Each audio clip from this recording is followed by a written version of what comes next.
क्या आपने कभी सोचा है कि जब भी कोई श्रद्धालु संध्या वंदन, जप या कोई वैदिक क्रिया करता है तो वो कुश से बनी एक अंगूठी, जिसे पवित्री कहा जाता है, अनामिका उंगली में ही क्यों पहनता है?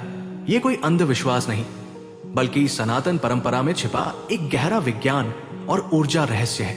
प्राचीन ऋषियों ने बताया है कि हमारे हाथ सिर्फ कर्म के साधन नहीं, बल्कि ऊर्जा के संवाहक भी हैं।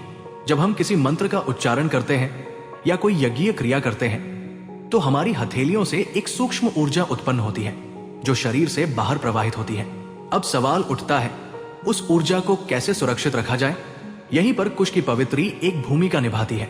कुश की ये अंगूठी एक तरह की ऊर्जा अवरोधक, एनर्जी इंसुलेटर होती है। इसे विशेष रूप से अनामिका उंगली में पहनना इसलिए कहा गया है क्योंकि इस उंगली के मूल में सूर्य का अधिष्ठान माना गया है। सूर्य जो तेज, यश और जीवन शक्ति का प्रतीक है, उसकी ऊर्जा जब साधना के दौरान प्रवाहित होती है तो अनामिका के माध्यम से शरीर में प्रवेश कर स्थायित्व और बल देती है।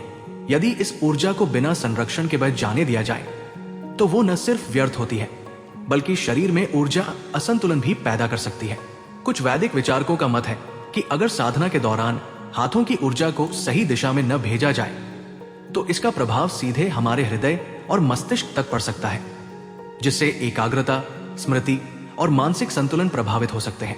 कुश की पवित्री एक साधारण घास से बनी हुई वस्तु होते हुए भी हमें उस दैविक ऊर्जा की रक्षा का माध्यम देती है जिसे हम साधना के समय उत्पन्न करते हैं। तो अगली बार जब आप किसी धार्मिक क्रिया या ध्यान में बैठें तो इस छोटे से लेकिन शक्तिशाली तत्व कुश की पवित्री को जरूर धारण करें। यह सिर्फ परंपरा नहीं, एक ऊर्जा कवच है। क्या आपने कभी कुश की पवित्री पहनी है? आपको क्या अनुभव हुआ था?